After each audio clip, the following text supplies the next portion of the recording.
এখানে কোশ্চেন কি বলছেন, নিচের সংখ্যাগুলির মধ্যে পরস্পর মৌলিক সংখ্যা কোন দুটি, তাই না? ঠিক 8 নম্বর কোশ্চেনে আমরা একই রকম ভাবে সলভ করেছিলাম। হুম তো সেম কোশ্চেন, আবারও প্যাটার্নটা একই, কোশ্চেনটা একই না, প্যাটার্নটা একই। তো সেম ভাবে করব। তো পরস্পর মৌলিক মানে কি? পরস্পর মৌলিক মানে সংখ্যা দুটির মধ্যে কি হবে, দুটির মধ্যে শুধুমাত্র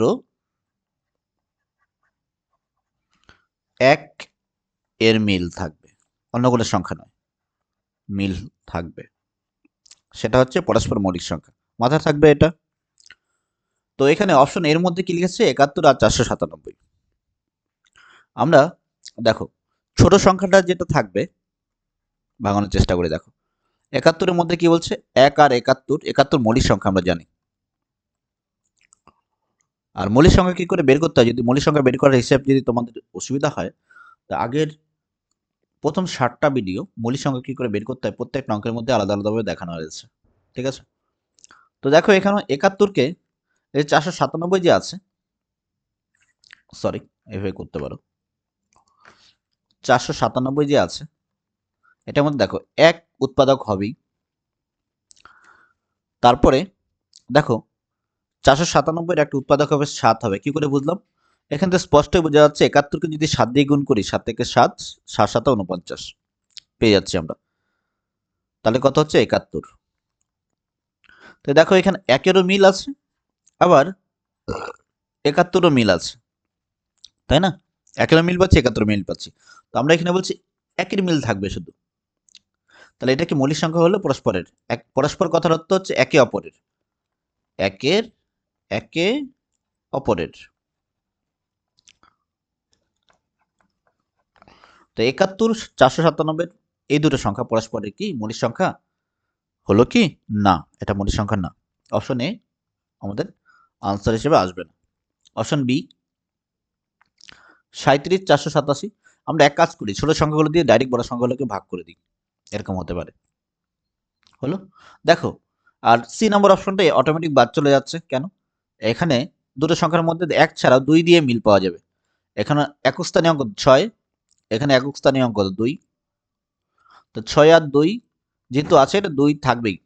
মানে সি নাম্বার অপশনের জন্য এক তো পাচ্ছি, আমরা 2ও পাচ্ছি। হলো? এই দুটো উৎপাদক পাবোই। তাহলে সি নাম্বার অপশন অটোমেটিক হবে না। আমরা বি আর ডিটা দেখি এখন। তার মধ্যে এখানে আমরা এক কাজ করি, ডি নাম্বার অপশনটা দেখি। ডি নাম্বার অপশনটা যদি দেখি, দেখো 73-কে আমরা যদি 7 দিয়ে গুণ করি, 3 7 21-এর 1 হাতে আছে কত? 2, 7 49 আর 2 51, 511 হচ্ছে কিন্তু। তাহলে এটার উৎপাদক কিন্তু কি হচ্ছে, 511 উৎপাদক হচ্ছে আমরা 1 পাচ্ছি, 7 পাচ্ছি, 73 পাচ্ছি। আবার এখানে তো 73 আছেই, কারণ 73 উৎপাদক নিজেই 1 আর 73। তাহলে 73 ছাড়াও একেরও মিল আছে, 1 ছাড়াও 73-এর মিল আছে। তাহলে এটাও কি হলো না? অপশন বি নাম্বারটাই হবে, বোঝা যাচ্ছে। আমরা এভাবে চেক করতে পারি। কারণ কি দেখো, এটা চেক করে আরেকটা ওয়ে আছে। 37-এর উৎপাদক কি হচ্ছে? 1, 37 মৌলিক সংখ্যা, তাই 1 আর 37-ই হবে। 37 মৌলিক সংখ্যা কিনা কিভাবে চেক করবে? দেখো আমরা ছোট সংখ্যা যেহেতু, তাহলে আমরা নামতা বলে বলে এটা চেক করতে পারি যে হয় কিনা। কিন্তু ওয়ে আছে হচ্ছে, ধরো 37 আমরা বর্গমূল করলাম, এটা দেখানো হয়েছে আগের 6টা ভিডিওতে, দেখে নিও একটু। এটা অ্যাপ্রক্সিমেট ভ্যালুটা নিব, মোটামুটি ধরো 6 তো 7 ধরে নিই। তাহলে 7-এর নিচে মৌলিক সংখ্যা কি কি আছে? এক, সরি এক তো মৌলিক সংখ্যা না, যৌগিক সংখ্যা না, 2, 3, 5 আর 7। দেখো 37-কে 2 দিয়ে ভাগ যাবে না, কারণ শেষে 0, 2, 4, 6, 8 নেই। 3 দিয়ে 7 3 10 হয়, 3 দিয়ে ভাগ যাবে না। 5 দিয়েও যাবে না, 7 দিয়ে তো হয় না, কারণ 4 7 28, 5 7 35 হয়ে যায়, তাই না? আর 35 হচ্ছে, আর 6 7 42 হচ্ছে, বেশি হচ্ছে। তো এই এইগুলোর নামতার মধ্যে কোনোটার মধ্যেই পড়বে না। তাহলে 37 তো মৌলিক সংখ্যা হলো, 1 আর 37 রইল। আর মৌলিক সংখ্যা মানে কি? শুধু দুটো সংখ্যাই উৎপাদক থাকবে, আর অন্য কোনো সংখ্যা না, দুটো আলাদা আলাদা উৎপাদক হতে হবে। ঠিক একইভাবে 487 দেখি উৎপাদক কি কি হয়। 487-এর উৎপাদক হচ্ছে তোমার, একইভাবে দেখতে হবে। 487 বর্গমূল করতে হবে, কাছাকাছি সংখ্যাটা নিতে হবে।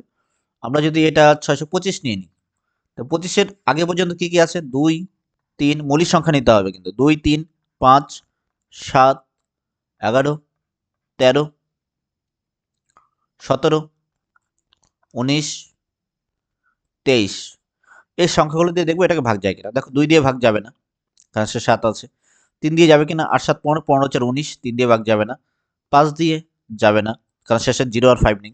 7 দিয়ে দেখবো আমরা, 6 7 42, 6 67, 7 দিয়ে যাবে না, কারণ 7-এর টেবিলে 67 হয় না, শেষে মিলবে না ভাগ। 11 দিয়ে, 4 11 44, 4 থাকবে, কারণ 11 দিয়ে আমাদের সেম দুটো সংখ্যা হতে হয় ভাগ মিলতে হলে। 47 হচ্ছে, 11 দিয়ে হবে না। 13 দিয়ে, 4 তেরো 52, বেশি হচ্ছে, 3 তেরো 39 করি। 13 দিয়ে দেখি, 3 তেরো কত? 39। বিয়োগ করলে কত হয়? 9 আছে, 18 হবে 9 হলে। আর এখানে হাতের একটা যোগে 4 হয়ে গেল, 4 থেকে 4 বাদ দিলে 0 হচ্ছে 97। কত হচ্ছে? 7 তেরো 91 হয়, কাছাকাছি যাচ্ছে, কিন্তু মিললো না কিন্তু শেষ পর্যন্ত, তাই না? তো 13 দিয়ে হলো না, 13 দিয়ে হচ্ছে না এখানে। আমরা 17 19 দিয়ে দেখবো, 17 দিয়ে দেখবো, 17 দিয়ে দেখি, 487 হবে না, বোঝা যাচ্ছিল আগের থেকে এটা। 17 দোকানে 34, 3 17 51 হয়, বেশি হচ্ছে, দুইবারই যাবে। 4 এখানে 1 হলো, আর 7 17কে কত দিয়ে গুণ করবো? 17 দিয়ে আমরা 8 দিয়ে গুণ করি, দেখি কাছাকাছি যায় কিনা। 7 আর 56 6, হাতে আছে 5, আর 1 8 5 13, 136, কাছাকাছি গেল কিন্তু মিলল না। হলো, তাহলে আমরা এখানে ব্যাক করে দিই, 18-এর জন্য করি। তো 17 হলো না আমাদের, ঠিক আছে? 17 হচ্ছে না। এবার তারপরে কি বাকি আছে? 19 বাকি আছে, তাই না? এবার দেখবো আমরা 17 দিয়ে পেলাম না, এবার 19 দিয়ে দেখি। 487, 19 দিয়ে, 19 দোকানে 38। দেখো বিয়োগ করার পরে কত হয়? 0, এখানে 1, এটা 7, 19 করে নামতা যাইতে হবে। 5 6 বাদ দিই, 5 1995 হয় তো। 6 9 54, 4, হাতে 5, 6 6 5 11, 114 হচ্ছে, একটু বেশি হচ্ছে, তো 19 দিয়েও হলো না। ফাইনাল আমাদের 23 দিয়ে দেখতে হবে। 23 দিয়ে যদি ভাগ না যায়, তাহলে এটা মৌলিক সংখ্যা। বোঝা গেল কথা?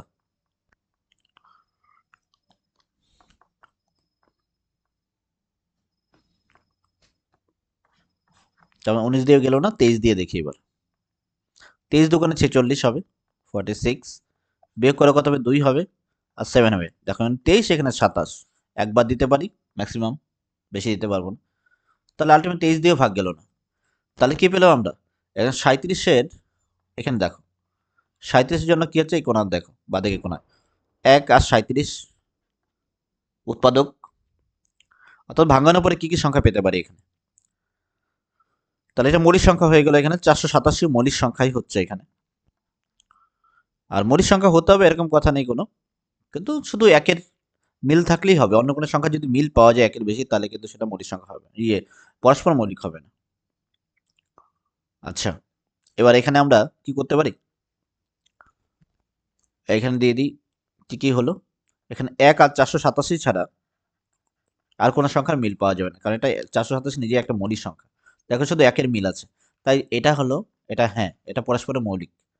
আচ্ছা, তোমরা ভাবতে পারো যে ধরো আমি দেখলাম কোথাও 3 লিখলাম, আর লিখলাম হচ্ছে 8, এরা দুটো কি পরস্পরের মৌলিক সংখ্যা? তোমরা কমেন্ট করো তো এটা, যদি ভিডিওটা দেখে থাকো শেষ পর্যন্ত, তাহলে কমেন্ট করতে পারবে, আর না দেখলে তো কিছু করার নেই। হলো, 3 এবং 8 কি পরস্পরের মৌলিক সংখ্যা? হ্যাঁ কি না? শুধু হ্যাঁ না লিখে দিবে, বুঝে যাবো আমি, ঠিক আছে? আর যাদের উত্তর ঠিক হয়ে যাবে তাদের লাভ রেক দিয়ে দেবো। ওকে, তো এই হলো আমাদের 9 নম্বর সলিউশন। এরপরে আসবো 10 নম্বর সলিউশন, এভাবে পরপর করে চলতে থাকবে। ওকে, এই বাস্তব সংখ্যার চ্যাপ্টার থেকে অঙ্ক, চিন্তার কোনো কারণ নেই, সব ধরনের কোশ্চেন পাবে, এবং একবার যখন সব ধরনের প্যাটার্ন কমপ্লিট হয়ে যাবে, তারপর আমাদের কোশ্চেন, যে কোনো কোশ্চেন এই চ্যাপ্টার থেকে রিপিট হতে থাকবে। ওকে, থ্যাংক ইউ।